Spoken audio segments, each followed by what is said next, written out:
bagaimana sebetulnya peluang timnas kita debut Patrick Kluivert di tengah minimnya persiapan laga timnas Indonesia jelang bertandang ke Australia di sore hari ini. Kick off kurang dari 2 jam lagi. Kita akan membahasnya, saudara. Di studio Kompas TV saya akan perkenalkan sudah hadir pengamat sepak bola Gita Suwondo. Selamat datang di studio Kompas TV, Bung Gita. Selamat siang, Waim. Selamat siang. Ini di Indonesia, di sana sudah menjelang petang. Maghrib ya.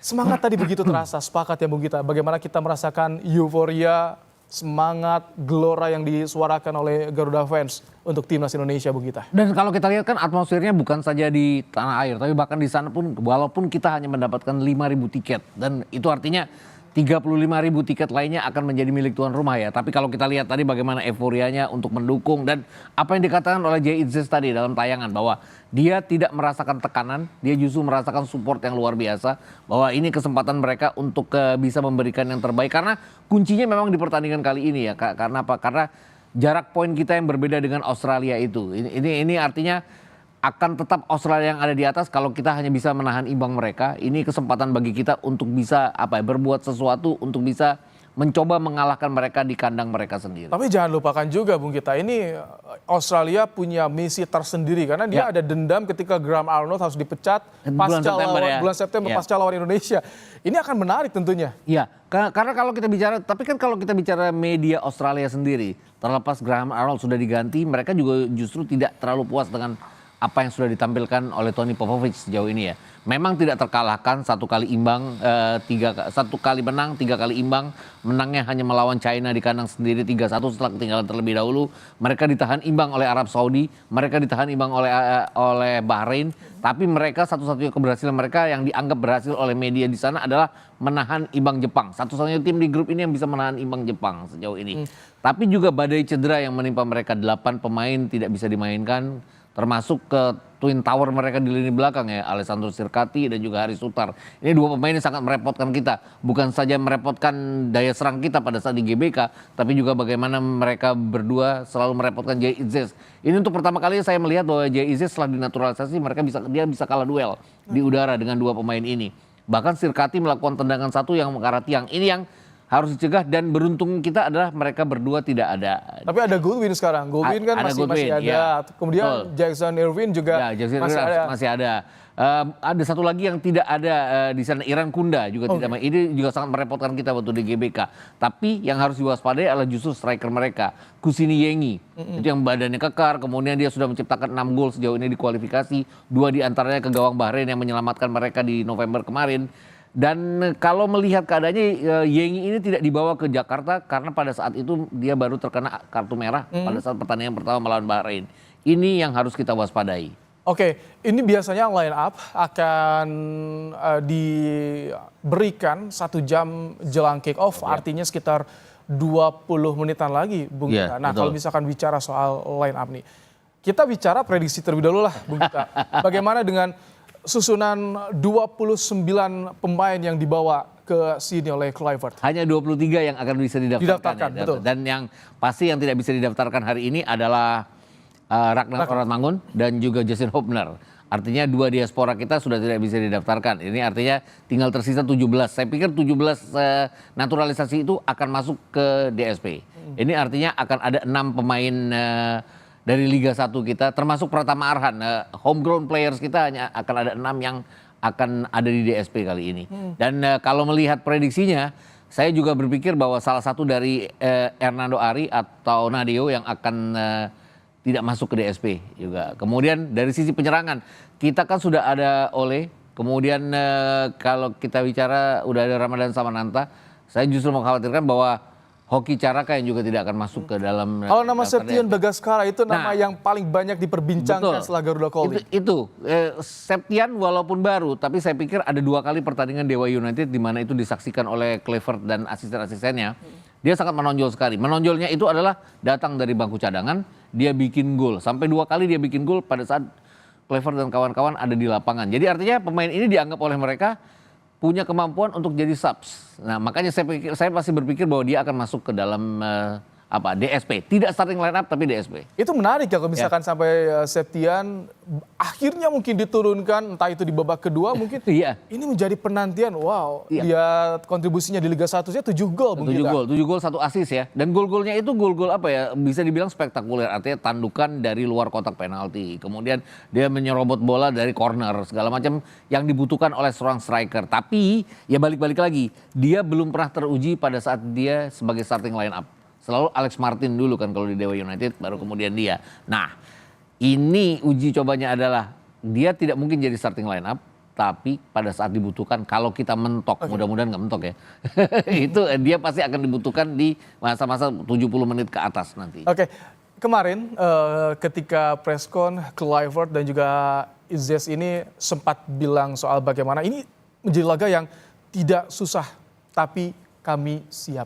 Apa yang Anda cermati dengan kata-kata itu, Bung Gita? Mungkin dia mengatakan bahwa secara keseluruhan walaupun mereka baru bertemu dalam 2 hari, dalam 2 kali latihan, secara keseluruhan dia menganggap bahwa para pemain ini adalah pemain-pemain yang sudah malang melintang di liganya, di klubnya masing-masing, di liga-liga yang bisa dibilang liga-liga atas. Izes di Serie A. Kemudian beberapa pemain, ada 4 sampai 5 pemain ya yang ada di Eredivisie juga. Kemudian ada yang di Liga Belgia juga. Kemudian kalau kita bicara oleh Romeni dan Marcelino ada di Oxford. Walaupun Oxfordnya lebih banyak akademi kalau kita bicara Marcelino. Jadi saya pikir kesiapannya adalah dia merasa bahwa tim ini siap. Tapi kendalanya adalah mereka berhadapan dengan Australia yang tidak gampang kalah walaupun tidak gampang menang. Nah itu. Tidak mudah tapi kami siap. Nah yang jadi challenge di sore hari ini adalah soal kekompakan Bung Gita. Karena kita tahu persiapan begitu mepet, kurang dari 2 bulan. Bahkan Garuda Calling sampai berangkat ke sini itu sekitar hanya 1 minggu. Ini kan sangat-sangat rapid sekali persiapannya, Bung Gita.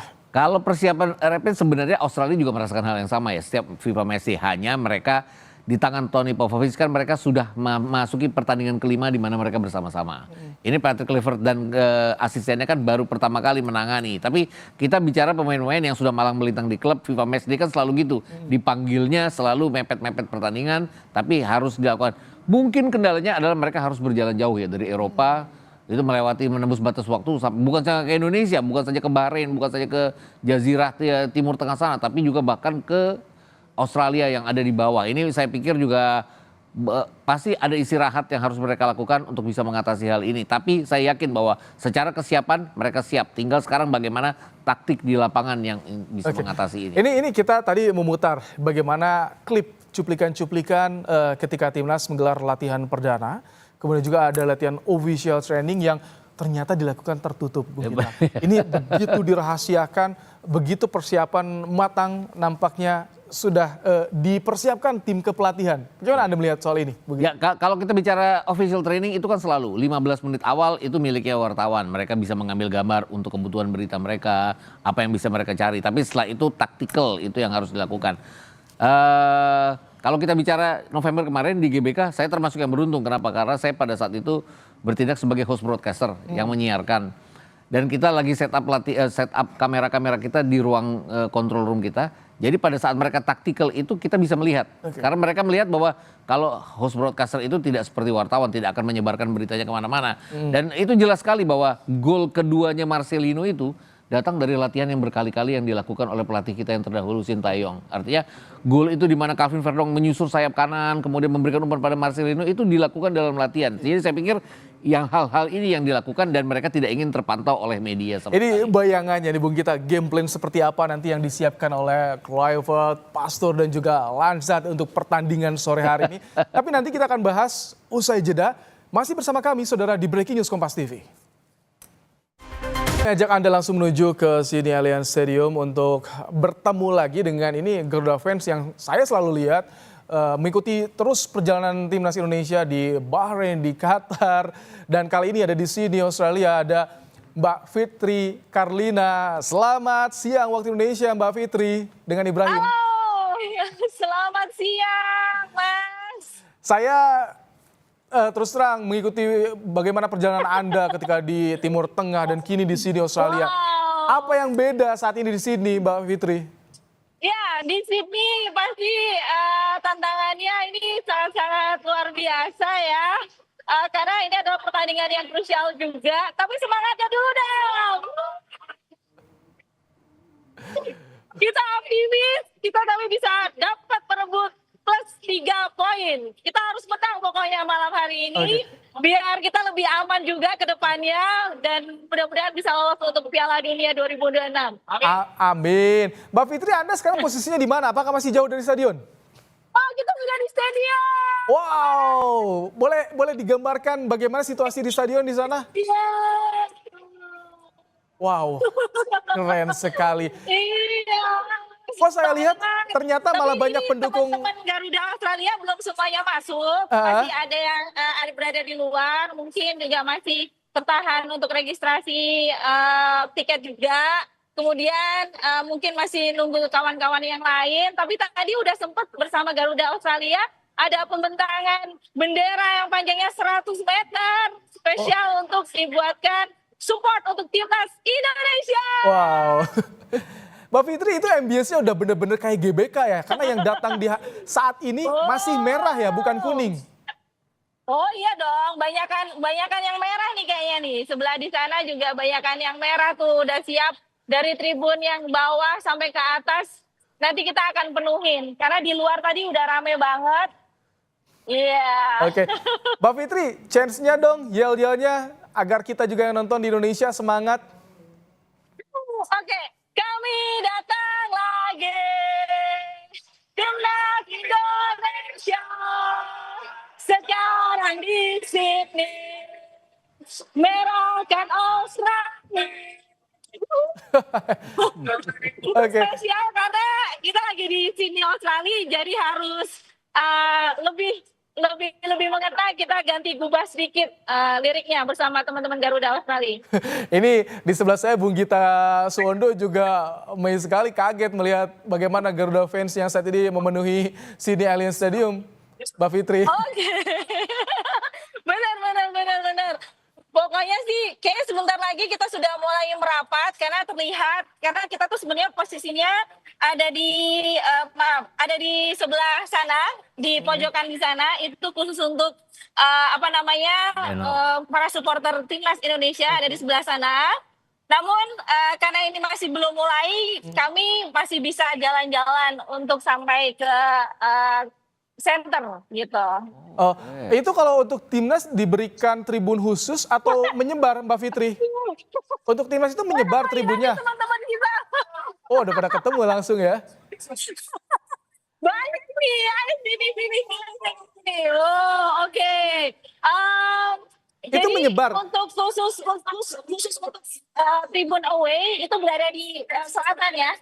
Kita berada di selatan di sebelah sana. Itu khusus untuk tribun away untuk supporter Indonesia berada di sebelah sana. Oh, jadi agak jauh dari Jadi di bench belakang pemain ya? gawang. Dari bench agak Iya. jauh ya? Agak jauh. Biasanya memang para supporter itu diberikannya adalah di belakang gawang biasanya. Seperti di tempat-tempat negara-negara yang lainnya pun seperti itu. Oke, itu tampaknya ada cam reaction juga ya nanti yang akan ditampilkan. Mudah-mudahan banyak yang tersorot ya. Tadi ada cam reaction juga, seru banget. Jadi kita bisa scan link kayak gitu. Nah seperti itu. Nah kita bisa scan link, terus kemudian wajah kita akan tampil di layar yang super besar itu. Ini mudah-mudahan ketika Anda live report bisa langsung masuk cam reaction di sana, mudah-mudahan. Oh ya, nanti kita cari kameranya dulu. Kalau lorong pemain itu sebelah mana, Mbak Fitri? Oke, lorong pemain sebelah sini. Oke, lorong pemain kebetulan sebelah sini di wilayah center di sebelah sana. Oh, ini Dan area VIP ya? Ini area VIP. Iya, ini Tengah area dia. VIP dan teman-teman pemain timnas yang sudah masuk dalam status yang dipanggil karena yang dimasukkan daftarnya 23 pemain dan ini teman-teman kita yang sudah masuk di dalam 23. Oh. Itu sudah ada official dari timnas. Saya agak samar-samar sedikit tampaknya. Apakah belum ada yang masuk? Sudah. Wow. Kalau saya Zoom di sana sudah duduk juga, ada Justin, ada Ragnar, ada Nadeo, ada Hoki, ada Arhan, dan Ramadan Sananta. Oh, Mbak Fitri, mumpung Anda belum ke tribun, mungkin tidak Anda mendekat ke mereka.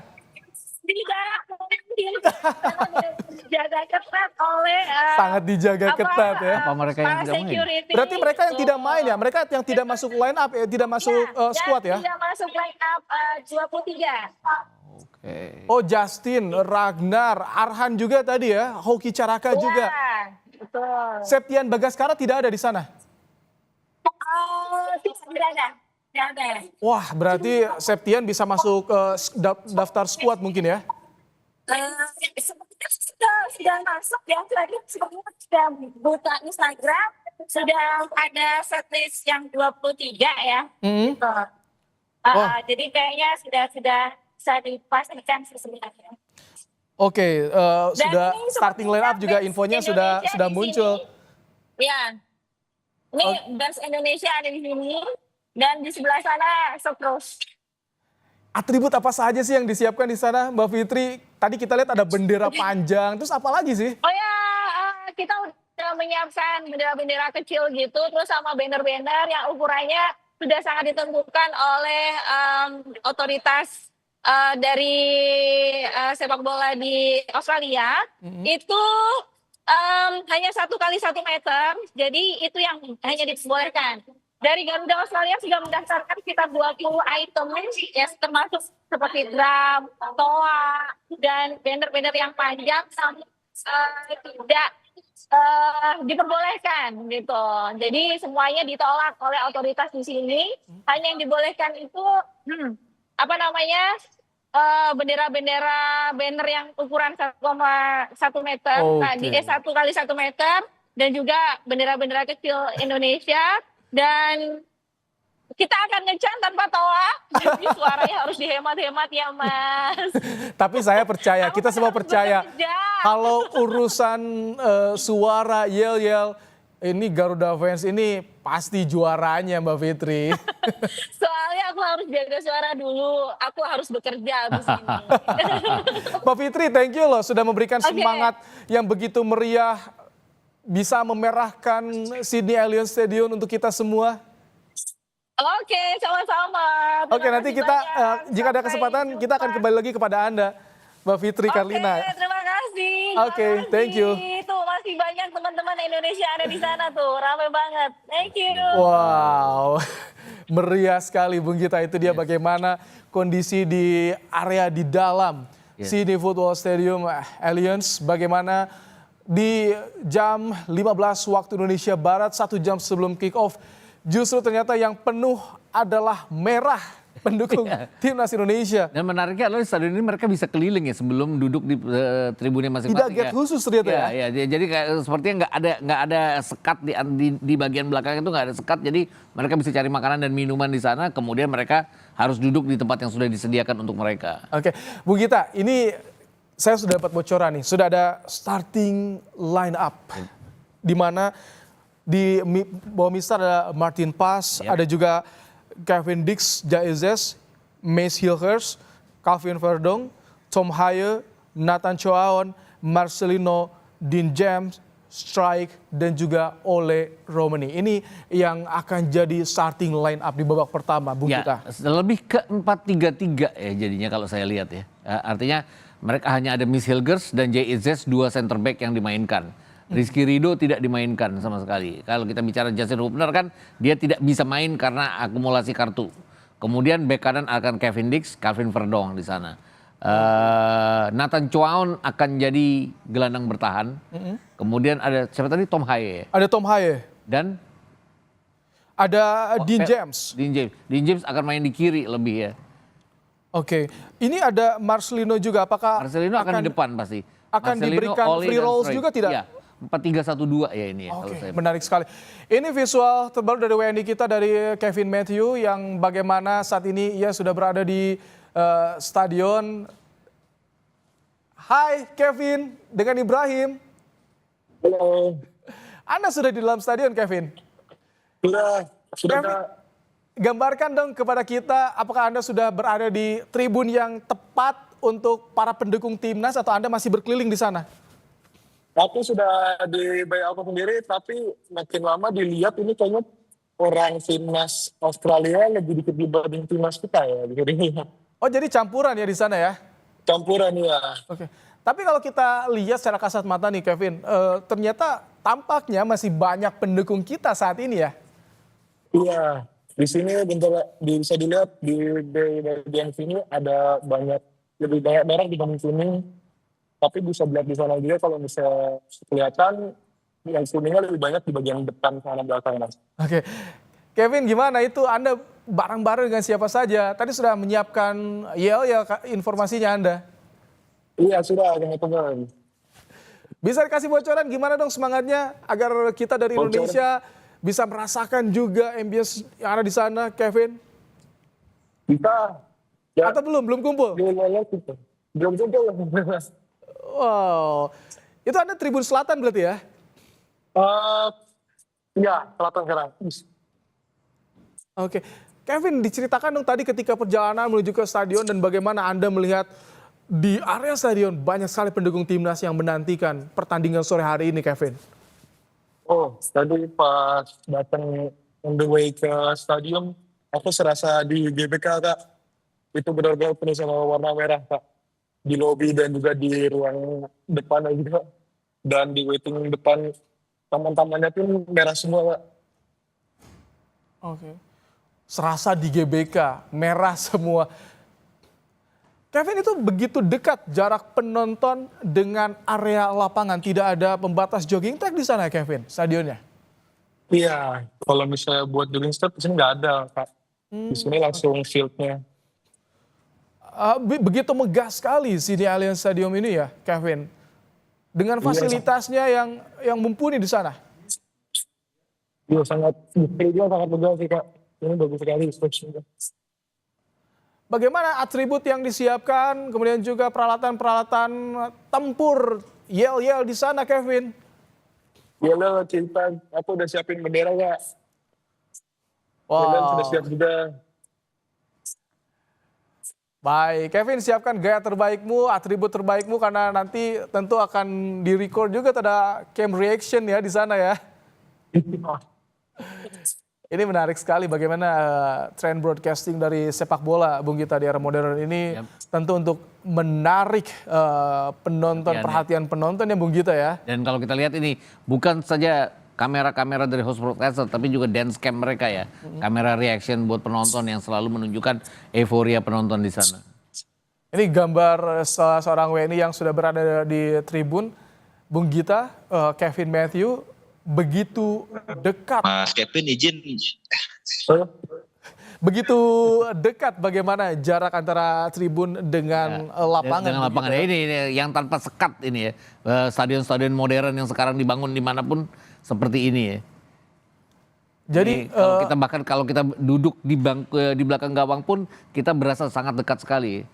Sangat dekat, sangat bisa menikmati pertandingan, jadi serasa ikut hanyut dalam pertandingan jika ya, apalagi kalau pemain sudah masuk kemudian mereka melakukan warming up. Oke. Bung Gita, tadi saya sempat singgung soal starting line up. Jadi lihat kita sudah pastikan debut oleh Romani akan tersaji di sore hari ini. Betul. Dan mungkin kejutannya satu dengan dipasangnya Nathan ya. Nathan Joaon. Tapi itu di luar prediksi sebelumnya. Di luar prediksi karena selama ini kan Patrick Roberts selalu mengatakan bahwa dia akan memberikan, bahkan dia bilang dia akan memanggil pemain yang punya menit bermain. Itu dia. Di Swansea dia sama sekali tidak dimainkan. Waktu dipanggil pun agak kaget juga. Oh dipanggil juga toh dia. Mungkin ini karena dipikir bahwa track recordnya selama 6 pertandingan di kualifikasi kan oke-oke aja. Kemudian kita lihat Nathan ini kan pemain serba bisa. Jika ada apa-apa di lapangan, misalnya ada yang terkena kartu merah sehingga memaksa taktikal berubah, Nathan itu bisa menggantikan. Dia bisa bermain sebagai center back, dia bisa bermain sebagai back kiri, dia bisa bermain sebagai gelandang bertahan, bahkan kadang-kadang sebagai gelandang serang. Ini saya pikir kenapa Nathan yang dimainkan di sini. Bisa juga menjaga kedalaman sebagai breaker juga. Betul. Ini yang komplit sekali. Betul. Ini apakah termasuk juga ini mulai berjalannya fungsi dari video analisis timnas Indonesia karena yang kan sudah dilakukan oleh para asisten-asistennya Kluivert ini ya. Sehingga memilih Nathan untuk masuk di line up. Ya, dan tidak terpikir oleh saya bahwa Nathan akan dipercaya oleh Patrick Kluivert. Jadi mungkin gambarnya adalah karena selalu narasinya mengatakan bahwa menit bermain seperti itu sehingga mau tidak mau. Dan Rafael Struijk juga ya, kalau tidak salah ada Rafael Struijk ya di sini ya. Iya. Rafael Struijk. Tapi kalau misalkan Rafa ini tentu ia akan lebih mengenal karakter permainan Australia karena bermain di Brisbane. Iya. Apakah ini jadi pertimbangan juga Bu Ya kita? saya pikir juga karena apa ya, dia butuh dua pemain sayap. Ada Marcelino di kanan, kemudian harus ada Rafael Struijk di kiri. Saya pikir tadi Rafael Struijk akan dicadangkan dan Dean James yang menggantikan karena Dean James biasa bermain sebagai winger ya di Go Ahead Eagles maupun sebagai bek kiri juga. Tapi rasa-rasanya Dean James akan dimainkan sebagai salah satu dari 3 pemain tengah ya. Jadi dia akan berpartner dengan Tom Haye di tengah, kemudian Nathan sebagai gelandang bertahan. Baik, artinya kita semua menantikan sebenarnya. Ini line up-nya sudah muncul nih Bung Gita. Tapi formasi seperti apa nanti yang akan diturunkan oleh Patrick Kluivert, tentu ini yang menarik ditunggu. Ada sosok Marcelino Ferdinand. Ini wonder kids yang membuat gempar ketika mencetak 2 gol ke Gawang Arab Saudi Saudi. ya. Yep. Apakah ini akan menjadi perhatian khusus dari Tony Popovic? Ya, rasa-rasanya seperti itu ya. Apalagi kalau Tony Popovic berpikir bahwa kita akan bermain dengan defense counter. Ya, inti dari defense counter itu adalah bagaimana kita punya 2 pemain sayap yang cepat, kemudian ada orang yang bisa memukul untuk menjadi gol. Kalau sekarang kan mungkin perannya akan dimainkan oleh Romeni. Tapi jelas ada Kevin Dix yang bisa bermain di sayap juga. Kemudian ada Calvin Verdong yang kalau kita lihat di Nijmegen kan dia bagus sekali ya, maju ke depan. Sebagai fullback-nya, sebagai overlap-nya fullback, juga. Dan rasa-rasanya Marcelino Ferdinand akan bermain di belakang dari dua striker di depan ini, oleh Romeni dan juga Rafael Struijk. Jadi lebih mirip ke 4-3-1-2 di sini. Oke, Bu Gita, nanti kita akan tunggu bagaimana kondisi kembali di stadion Sydney Allianz Stadium, bagaimana juga masuknya mungkin nanti pemain yang sudah berada di dalam daftar skuad. Tapi kita akan jeda sejenak terlebih dahulu. Pemirsa Kompas TV jangan kemana-mana, tetap bersama kami di Breaking News Kompas TV.